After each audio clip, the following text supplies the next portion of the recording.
तो चलिए आज बात करते हैं स्प्रिंग के अंदर स्टोर होने वाली एक पोटेंशियल एनर्जी की, जिसको हम बोलते हैं elastic potential energy of spring. हम इसके बारे में पढ़ेंगे, लेकिन इससे पहले हम स्प्रिंग के अंदर एक जो फोर्स लगता है जिसको हम बोल सकते हैं रीस्टोरिंग फोर्स, उसके बारे में थोड़ा सा पढ़ते हैं। तो देखिए, मेरे हाथ में ये आपको एक स्प्रिंग नज़र आ रहा है। थोड़ा सा मैं इसकी फोकस को चेंज करता हूँ, आपको नज़र आ गया होगा। तो इस स्प्रिंग को अभी आप देख पा रहे हैं इसकी नेचुरल लेंथ में। ना तो इस स्प्रिंग को कंप्रेस किया गया है और ना ही इस स्प्रिंग को अभी स्ट्रेच किया गया है। ये अपनी नेचुरल लेंथ में है। और आप देखिएगा, जैसे ही मैं इस स्प्रिंग को थोड़ा सा यूं इस तरफ राइट हैंड की तरफ खींचने की कोशिश करता हूं, तो आप देख पा रहे हैं कि फोर्स लगा करके मैंने इसको खींच दिया है। और जब मैं इसको छोड़ूंगा तो ये देखिएगा, स्प्रिंग वापस कहाँ आ गया? अपनी ओरिजिनल कॉन्फ़िगरेशन में आ गया। आप जानते हैं कि मैंने फोर्स लगाया था राइट हैंड की तरफ, जिसको हम अप्लाइड फोर्स बोल सकते हैं। लेकिन जैसे ही वो अप्लाइड फोर्स मैंने रिमूव किया, तो आप ये देखिएगा कि स्प्रिंग वापस लेफ्ट साइड में चला गया और उसने अपनी जो ओरिजिनल पोजीशन थी उसको क्या कर लिया? ओरिजिनल कॉन्फ़िगरेशन को क्या कर लिया? रीगेन कर लिया। इसका मतलब है कि जैसी ओरिजिनल पोजीशन में स्प्रिंग पहले था, अभी वो वापस उसी ओरिजिनल कॉन्फ़िगरेशन के अंदर आ चुका है। ये बात आपको समझ में आ गई होगी। तो आप ये देखिए कि जब आप फोर्स लगा कर के स्प्रिंग के शेप को, साइज को चेंज करने की कोशिश करते हैं और जैसे ही आप उसको छोड़ते हैं, तो वो स्प्रिंग वापस अपनी ओरिजिनल कॉन्फ़िगरेशन को क्या करता है? अटेन कर लेता है। ये जो फोर्स स्प्रिंग के अंदर पैदा होता है, जिसकी वजह से वो अपनी ओरिजिनल कॉन्फ़िगरेशन को रीगेन कर पाता है, इसी को हम क्या बोलते हैं? Restoring force. और आप अगर ध्यान से देखें, यहां मैंने आपको बताया है कि जो रीस्टोरिंग फोर्स होता है वो हमेशा एक्ट करता है opposite to the applied force. और क्यों ऐसा होता है? ताकि स्प्रिंग अपने आप को क्या कर सके? रीस्टोर कर सके। रीस्टोर का मतलब आप समझते हैं, अपनी ओरिजिनल कॉन्फ़िगरेशन को दोबारा से पा लेना, दोबारा से प्राप्त कर लेना। यानी कि हमने क्या किया था, मान लीजिए ये हमारे पास स्प्रिंग है और यहां से लेकर के यहां तक इसकी नेचुरल लेंथ है। ना तो इसको खींचा गया है अभी, यानी कि ना तो इसको स्ट्रेच किया गया है और ना ही इसको दबाया गया है, यानी कि ना ही इसको कंप्रेस किया गया है। तो आप क्या करते हैं, मान लीजिए आपने राइट साइड की तरफ एक फोर्स अप्लाई कर दिया, जिसकी वजह से आपके स्प्रिंग की जो लेंथ थी वो इंक्रीज हो गई। और मान लीजिए पहले के मुकाबले स्प्रिंग की जो लंबाई थी वो x इंक्रीज हो गई। यानी कि आप ये कह सकते हैं कि अगर आपने फोर्स राइट हैंड साइड पर लगाया, तो राइट हैंड की तरफ ही x डिस्प्लेसमेंट, यानी कि x इलोंगेशन जो है वो स्प्रिंग के अंदर पैदा हो गई। इलोंगेशन का मतलब है इंक्रीज इन दी लेंथ। तो अब देखिएगा, आप जैसे ही इस अप्लाइड फोर्स को हटाएंगे, तो ये स्प्रिंग वापस पीछे की तरफ आएगा, ताकि ये अपनी ओरिजिनल कॉन्फ़िगरेशन को क्या कर सके? रीगेन कर सके, यानी कि अपनी शेप को क्या कर सके? रिस्टोर कर सके।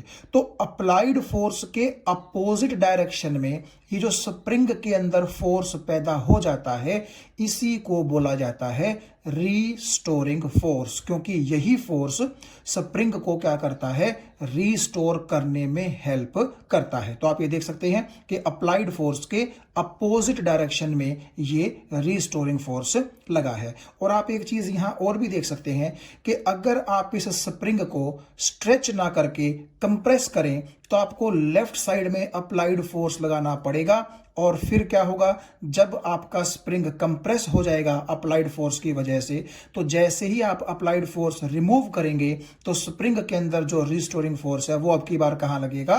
राइट साइड में लगेगा, ताकि वो स्प्रिंग को क्या कर सके? रिस्टोर। तो कुल मिलाकर के एक बात आपको समझ में आ गई होगी कि ये जो रिस्टोरिंग फोर्स है, ये हमेशा अप्लाइड फोर्स के अपोजिट डायरेक्शन में लगता है। अप्लाइड फोर्स अगर राइट में है तो रिस्टोरिंग फोर्स कहाँ होगा? लेफ्ट में। और अगर अप्लाइड फोर्स अगर लेफ्ट में है तो रिस्टोरिंग फोर्स कहाँ होगा? राइट में। इस फोर्स का काम ही क्या होता है? स्प्रिंग को नेचुरल जो उसकी कॉन्फ़िगरेशन है उसके अंदर ले आना, यानी कि स्प्रिंग को रिस्टोर कर सकना।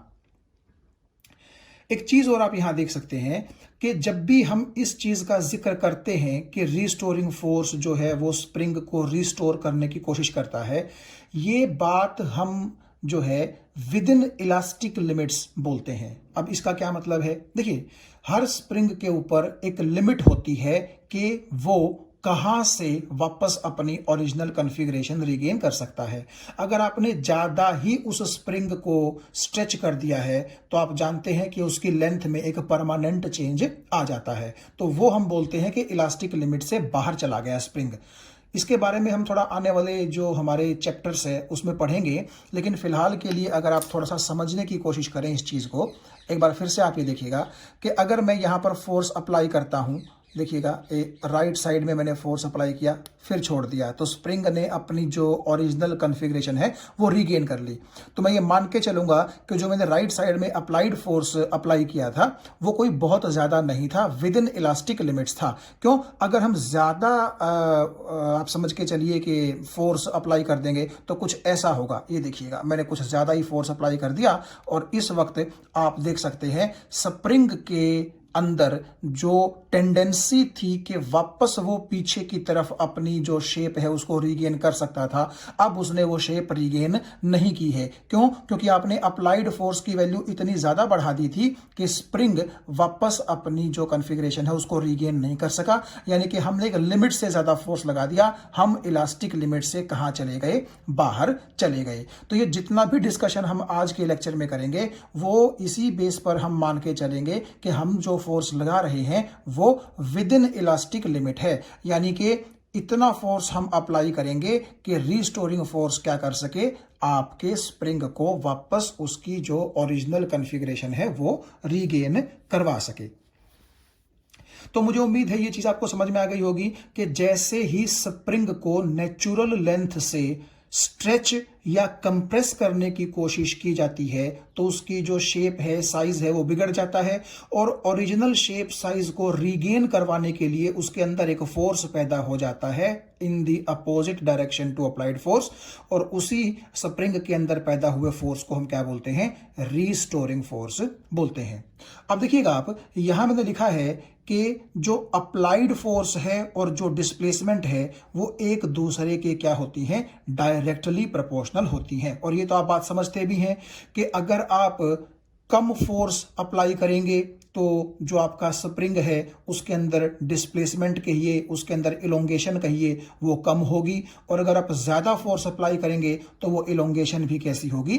ज्यादा होगी। With in the elastic limit की मैं बात कर रहा हूं।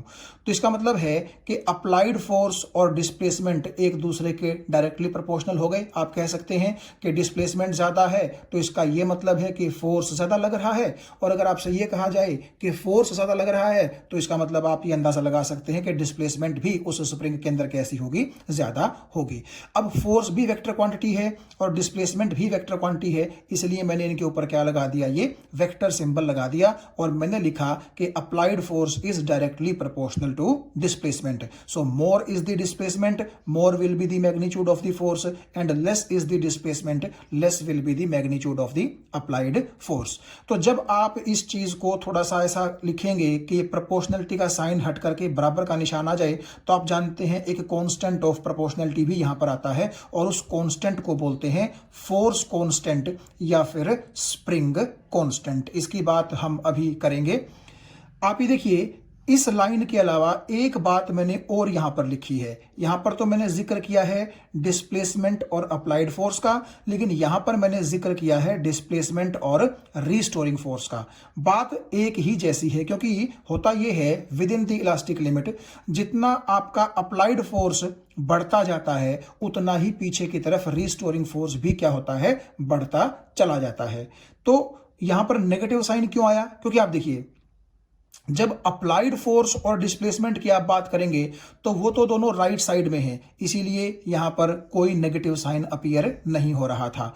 लेकिन रीस्टोरिंग फोर्स का जहां तक सवाल है, आप ये देखिए डिस्प्लेसमेंट अगर राइट साइड में हुई है तो रीस्टोरिंग फोर्स कहां लग रहा है, लेफ्ट साइड में लग रहा है। तो डायरेक्शन अपोजिट होने की वजह से यहां पर आपको क्या नजर आ रहा है, एक नेगेटिव साइन नजर आ रहा है। और इसको भी अगर आप इस फॉर्म में लिखेंगे तो यहां पर फिर से वही स्प्रिंग कांस्टेंट या फिर फोर्स कांस्टेंट जो है वो एज ए कांस्टेंट अपीयर हो रहा है। और ये ऊपर वाली इक्वेशन है डिस्प्लेसमेंट और अप्लाइड फोर्स में, और नीचे वाली इक्वेशन कहां है, डिस्प्लेसमेंट और रीस्टोरिंग फोर्स के बीच में। ये सिंपली इतना इंडिकेट करती है कि अप्लाइड फोर्स और डिस्प्लेसमेंट एक ही डायरेक्शन में होते हैं और रिस्टोरिंग फोर्स और डिस्प्लेसमेंट कहां होते हैं, एक दूसरे से अपोजिट डायरेक्शन में होते हैं, क्योंकि ये दोनों भी तो देखिए कहां हैं, अपोजिट डायरेक्शन में ही तो हैं। तो अब हम बात करते हैं इस फोर्स कांस्टेंट की या फिर स्प्रिंग कांस्टेंट की। तो आप ये तो जानते ही हैं कि प्रोपोर्शनलिटी का साइन जब हटता है तो ये एज ए कांस्टेंट जो है इन इक्वेशंस के अंदर अपीयर हो रहा है, चाहे आप ऊपर वाली इक्वेशन की बात करें या फिर आप नीचे वाली इक्वेशन की बात करें। तो सिंपली हम क्या कह सकते हैं, अगर मान लीजिए हमें सिर्फ फोर्स, इस फोर्स कांस्टेंट और डिस्प्लेसमेंट की बात करनी हो, यानी कि ये जो नेगेटिव साइन है इसको अगर हम नेग्लेक्ट कर दें तो हम सिंपली लिख सकते हैं कि F इज इक्वल टू के एक्स। अगर F आपका अप्लाइड होगा तो यहां पर प्लस साइन आ जाएगा, अगर आपका F रिस्टोरिंग होगा तो यहां पर कैसा आ जाएगा, नेगेटिव साइन। तो आप जानते हैं कि प्लस माइनस जो है वो सिर्फ डायरेक्शन को शो करते हैं, मैग्नीट्यूड की टर्म में हम ऐसा लिख सकते हैं। और अगर आप यहां से K की वैल्यू निकालें तो वो आएगी फोर्स बटे डिस्प्लेसमेंट। तो एसआई यूनिट का जहां तक सवाल है के की, यानी कि स्प्रिंग कांस्टेंट या फोर्स कांस्टेंट की जो एसआई यूनिट है वो हो जाएगी न्यूटन पर मीटर। और फोर्स के डायमेंशनल फॉर्मूले को जब आप डिस्टेंस या डिस्प्लेसमेंट के डायमेंशनल फॉर्मूले से डिवाइड करेंगे तो ये आपके पास आ जाएगा स्प्रिंग कांस्टेंट का डायमेंशनल फॉर्मूला। और अगर हम x को 1 पुट कर दें, और x का मतलब क्या है कि आपने कितनी इलोंगेशन या कितनी कंप्रेशन स्प्रिंग के अंदर पैदा करवाई है। तो अगर आप x को 1 पुट कर देंगे तो F/1 F हो जाएगा और F और K आपस में क्या हो जाएंगे, बराबर। तो आप ऐसे डिफाइन कर सकते हैं स्प्रिंग कांस्टेंट को कि आपका जो स्प्रिंग कांस्टेंट है, जिस स्प्रिंग को आपने होल्ड करके रखा है उसकी बात मैं कर रहा हूं, तो स्प्रिंग कांस्टेंट जो है वो अप्लाइड फोर्स के ही बराबर होता है न्यूमेरिकली। कब, जब आपके स्प्रिंग में फोर्स लगाने के बाद यूनिट इलोंगेशन या फिर यूनिट कंप्रेशन पैदा हो जाती है। यानी कि मान लीजिए आपने किसी स्प्रिंग के अंदर इलोंगेशन यानी कि खिंचाव पैदा करने की कोशिश की और आपने उस स्प्रिंग को 1 मीटर तक खींच दिया, यूनिट डिस्प्लेसमेंट। तो उस 1 मीटर डिस्प्लेसमेंट को करवाने में मान लीजिए आपने 10 न्यूटन फोर्स का सहारा लिया, तो इसका मतलब है K की वैल्यू भी कितनी हो जाएगी, 10 ही हो जाएगी, लेकिन यूनिट उसकी क्या रहेगी, न्यूटन पर मीटर। क्योंकि आप लिखेंगे F की जगह लिखेंगे 10 न्यूटन और X की जगह लिखेंगे 1 मीटर, यानी कि 1 मीटर की डिस्प्लेसमेंट उस स्प्रिंग के अंदर करवाने के लिए आपको 10 न्यूटन फोर्स की जरूरत है। सो 10 न्यूटन पर मीटर उस स्प्रिंग कांस्टेंट की क्या हो जाएगी, वैल्यू हो जाएगी वहां पर। तो इसका मतलब यह है कि आपका जो स्प्रिंग कांस्टेंट है वो फोर्स की वैल्यू के बराबर तब होगा जब स्प्रिंग के अंदर यूनिट इलोंगेशन या यूनिट कंप्रेशन पैदा करवाया जा रहा है। और जो ये स्प्रिंग कांस्टेंट है ये डिफरेंट स्प्रिंग्स के लिए डिफरेंट हो सकता है, और इसकी जो वैल्यू है वो डिपेंड करती है लेंथ ऑफ द स्प्रिंग पर, रेडियस ऑफ द स्प्रिंग पर, और उस मटेरियल पर जिस मटेरियल से आपने स्प्रिंग को बनाया हुआ है। और यहां एक लाइन और जो लिखी हुई है इसका मतलब आप ये देखिए, स्टिफ जो शब्द है STIFF, स्टिफ का मतलब होता है कठोर।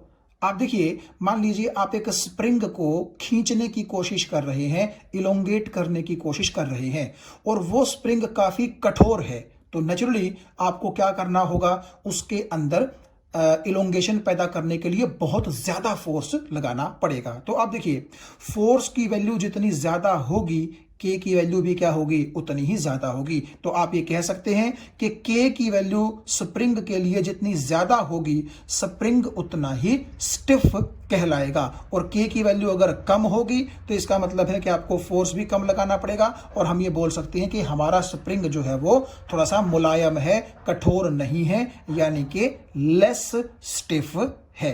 तो K की वैल्यू ये डिसाइड करेगी कि स्प्रिंग आपका स्टिफ है या फिर स्टिफ नहीं है। तो मुझे उम्मीद है ये सारा डिस्कशन जो है वो आपको समझ में आ गया होगा कि स्प्रिंग के अंदर अप्लाइड फोर्स के अपोजिट डायरेक्शन में एक फोर्स अपने आप पैदा हो जाता है, जो उसकी ओरिजिनल कन्फिग्रेशन को रीगेन करने में स्प्रिंग की हेल्प करता है, रिस्टोर करने में स्प्रिंग की हेल्प करता है। उसको हम बोलते हैं रिस्टोरिंग फोर्स। और रिस्टोरिंग फोर्स और अप्लाइड फोर्स के डिस्प्लेसमेंट के साथ कुछ इस तरह के रिलेशन होते हैं। वहां से एक कांस्टेंट ऑफ प्रोपोर्शनलिटी निकल करके सामने आया था, जिसको हमने फोर्स कांस्टेंट या स्प्रिंग कांस्टेंट बोला था, और हमने उसका डायमेंशनल फॉर्मूला और यूनिट देख ली और उसको डिफाइन भी कर लिया कि किसी भी स्प्रिंग के अंदर यूनिट जो कंप्रेशन है या फिर यूनिट इलोंगेशन है वो पैदा करने के लिए जितने फोर्स की जरूरत है, उसी फोर्स की वैल्यू को हम क्या बोलते हैं, स्प्रिंग कांस्टेंट बोल सकते हैं। लेकिन यूनिट जो है इसकी रहेगी न्यूटन पर मीटर। और more is the value of K, stiffer the spring will be, and vice versa. तो चलिए यहां इस स्लाइड में हम बात करते हैं स्प्रिंग के अंदर स्टोर होने वाली पोटेंशियल एनर्जी के बारे में। देखिए, मान लीजिए जैसे कि आपको नजर आ रहा है, ये एक स्प्रिंग आपको दिखाई दे रहा है। आप जब इस पर कोई फोर्स अप्लाई करेंगे तो आप ये जानते हैं कि जैसे ही आप राइट साइड में फोर्स अप्लाई करेंगे तो तुरंत लेफ्ट साइड में एक फोर्स पैदा हो जाता है स्प्रिंग के अंदर, और जिसको हम क्या बोलते हैं, रीस्टोरिंग फोर्स बोलते हैं।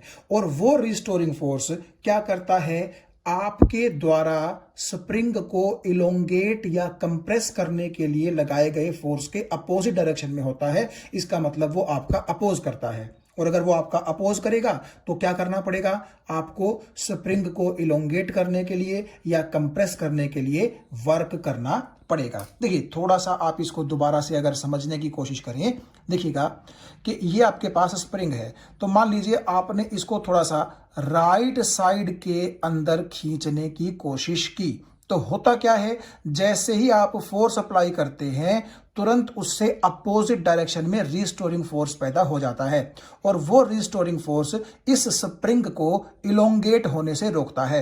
तो आप चाहते हैं स्प्रिंग को इलोंगेट करना, और वो रिस्टोरिंग फोर्स चाहता है इसको इलोंगेट ना होने दूं। तो आपको लड़ना पड़ेगा किससे, उस रिस्टोरिंग फोर्स से।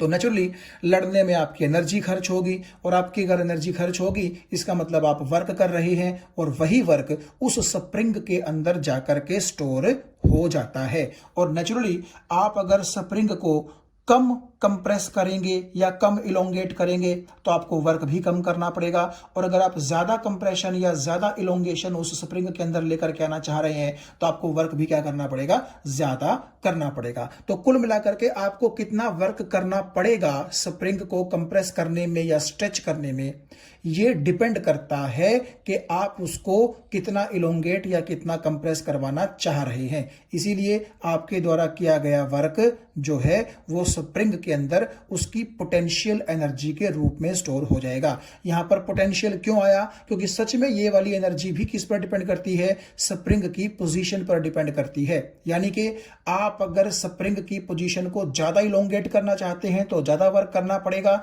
और इसीलिए स्प्रिंग के अंदर पोटेंशियल एनर्जी भी ज्यादा स्टोर होगी। और अगर आप स्प्रिंग को कम इलोंगेट करना चाहते हैं तो आपको वर्क कम करना पड़ेगा, और इसीलिए पोटेंशियल एनर्जी जो स्टोर होगी स्प्रिंग के अंदर वो भी कैसी होगी, कम होगी।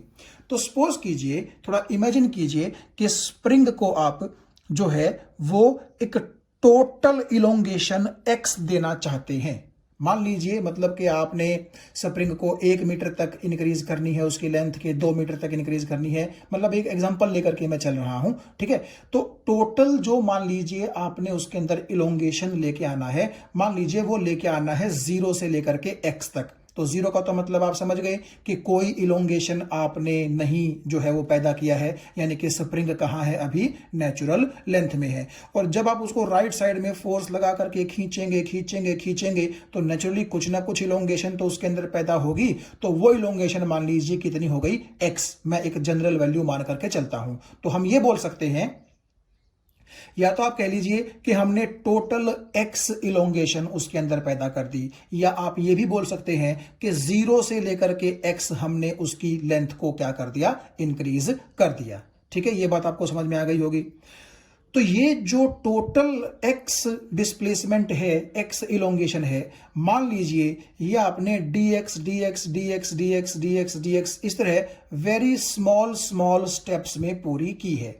यानी कि सपोज कीजिए आप टोटल 1 मीटर का जो इलोंगेशन है वो करना चाहते हैं, और 1 मीटर इलोंगेशन करने के लिए आपने पहले 1 सेंटीमीटर, फिर 2 सेंटीमीटर, फिर 3 सेंटीमीटर, तो इस तरह आपने कुल मिलाकर के 1-1 सेंटीमीटर के गैप से उसको 100 सेंटीमीटर यानी कि 1 मीटर क्या कर दिया है, इलोंगेट कर दिया है।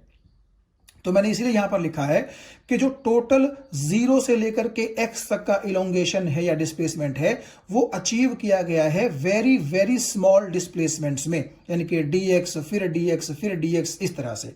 तो आप ये समझ रहे होंगे कि जब आप इन सभी dx dx dx dx dx को जोड़ देंगे तो टोटल जीरो से लेकर के x का यानी कि x डिस्प्लेसमेंट जो है वो अचीव हो जाएगा। तो अब आप एक चीज थोड़ा सा ध्यान से सोचने की कोशिश कीजिए कि जब आपके पास ये स्प्रिंग है और आपने इस स्प्रिंग को थोड़ा सा इस तरफ अप्लाइड फोर्स लगा करके बिल्कुल थोड़ी सी डिस्प्लेसमेंट करवा दी, तो आपको वर्क कितना करना पड़ेगा अगेंस्ट रीस्टोरिंग फोर्स।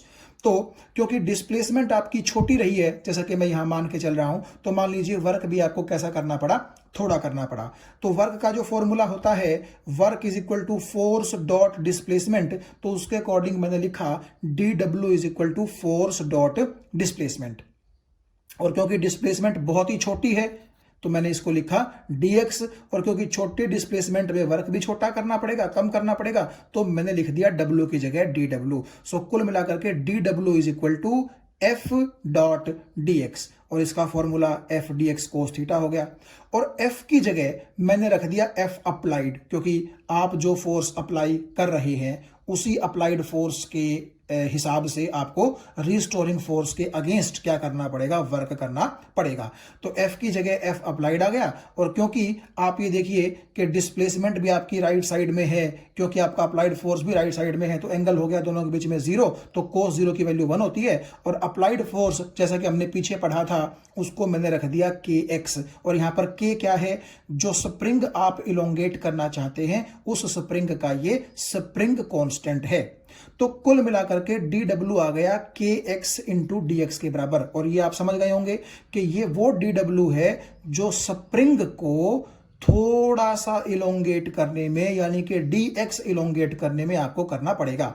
लेकिन एक बात सुनिए आप, क्या आप सिर्फ dx इलोंगेशन चाहते हैं? नहीं, हम तो पूरी की पूरी 0 से लेकर के x तक इलोंगेशन चाहते हैं। तो वो कैसे अचीव करनी पड़ेगी? देखिए, पहले थोड़ा सा dx डिस्प्लेसमेंट, उसमें आपने dw वर्क किया, अगली dx डिस्प्लेसमेंट में फिर dw वर्क करना पड़ेगा, उससे अगली dx डिस्प्लेसमेंट में फिर dw वर्क करना पड़ेगा। तो आप जब उन सभी वर्क्स को जोड़ देंगे तभी तो आपके पास टोटल वर्क आएगा 0 से लेकर के x तक की इलोंगेशन का। तो इसीलिए हम क्या करते हैं, क्योंकि यहां हमें टोटल वर्क के लिए dw dw dw अगला dw अगला dw ये जोड़ने पड़ेंगे, तो हम यहीं पर इस dw का क्या कर देते हैं, इंटीग्रेशन, क्योंकि जोड़ने की सेंस किससे आती है, इंटीग्रेशन से। और लिमिट कहां से कहां रहेंगी आप समझ गए होंगे। इस स्प्रिंग को हम 0 से लेकर के x तक क्या करना चाहते हैं, इलोंगेट। तो लोअर लिमिट आ जाएगी 0 और अपर लिमिट आ जाएगी x। तो इसीलिए जो टोटल वर्क करना पड़ेगा आपको स्प्रिंग को स्ट्रेच करने में, कहां से कहां, 0 से लेकर के x तक, तो वो वर्क क्या हो जाएगा आपका, इस dw का इंटीग्रेशन, और यानी कि इसका इंटीग्रेशन kx dx का, तो ये इंटीग्रेशन का सिंबल है। और लिमिट आपकी रहेगी 0 से लेकर के x तक, यानी कि आपने कहां से कहां तक जो लेंथ है वो इंक्रीज करवानी है। और आप देखिए k तो कांस्टेंट है, बाहर आ जाएगा, x की पावर 1 है तो x की n dx का जो इंटीग्रेशन है वो फॉर्मूला आपको आता है, तो उस फॉर्मूले से हमारे पास इंटीग्रेशन क्या आ जाएगा, x स्क्वायर बाई 2 और लिमिट रहेगी 0 से लेकर के x तक। उसके बाद x की जगह आप x पुट कर दीजिए और फिर माइनस का साइन लगा करके x की जगह लोअर लिमिट यानी कि 0 पुट कर दीजिए, और जब आप इसको सॉल्व करेंगे तो हमारे पास आएगा हाफ इंटू के इंटू एक्स स्क्वायर, यानी कि इतना वर्क आपको करना पड़ेगा 0 से लेकर के x तक इलोंगेशन पैदा करवाने के लिए।